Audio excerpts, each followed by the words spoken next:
the first mistake I made on the quiz was question 5, part B and C. So as x approached 0 from the left side, it was 4. So since there wasn't anything that approached it from the right side on the graph, I put 4 also, but it should have been does not exist since there isn't anything that approached it from the right side. And then since they're both not 4, one does not exist and one is 4, then as x approaches 0, it also does not exist because they have to be the same for that to work. The second thing I did was on part D. I thought it was a point and not an interval. So I put the line doesn't go through the point, but it's just because from -7 to 6, it's not continuous because it doesn't go all the way.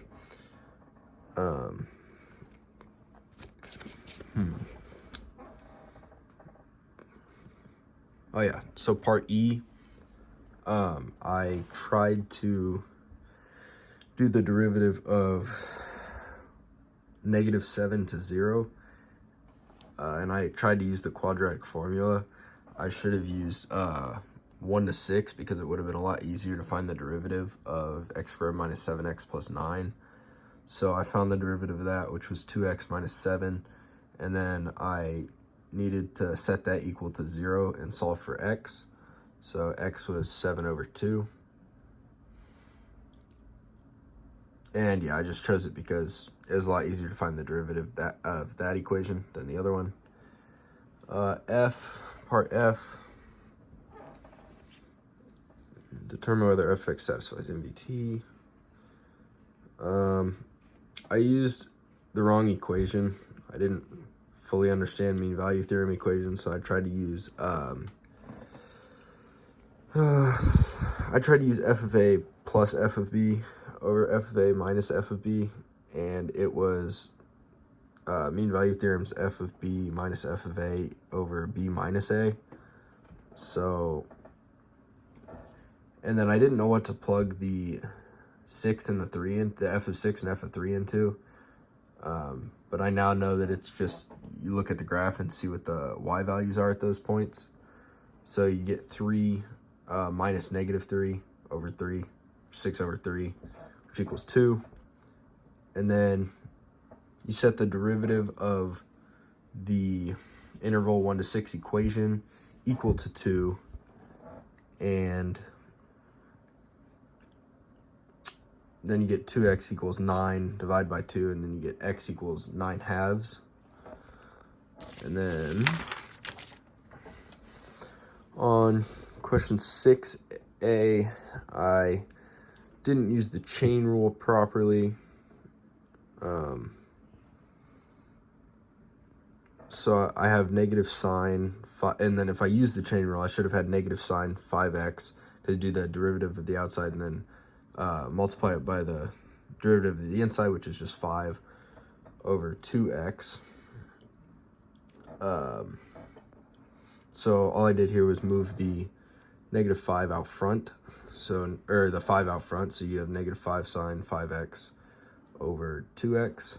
And then if you plug in 0 into those, because x approaches 0, then you get 0 over 0. So then you have to use L'Hopital's rule, which is just doing the derivative of the top and the derivative of the bottom again. So you have to use the chain rule again. So you multiply it by 5 again because that's the derivative of the inside. So you have -25. And then you move the 5 back out front, multiply that by the original 5. So then you have -25 cosine 5x over 2. Plug 0 back into that. Cosine of 0 is 1, so you have -25 times 1 over 2, which is -25 over 2. For the last problem, I didn't correctly identify f of x and g of x. And then I also tried to use the quotient rule to solve it when I should have used the chain rule. I should have gotten to L'Hopital's 0 over 0, and then I should use the chain rule to solve it from there, which is what I did here. So I plugged in infinity to the original equation, and you get infinity sine 10 over infinity, which is bottom heavy, so you get infinity over 0. And then to try to get to 0 over 0, I divided by the reciprocal of x, which is f of x. So then I had sine 10 over x over 1 over x, which 10 over x is bottom heavy, and so is 1 over x. So they're both 0, so it's 0 over 0.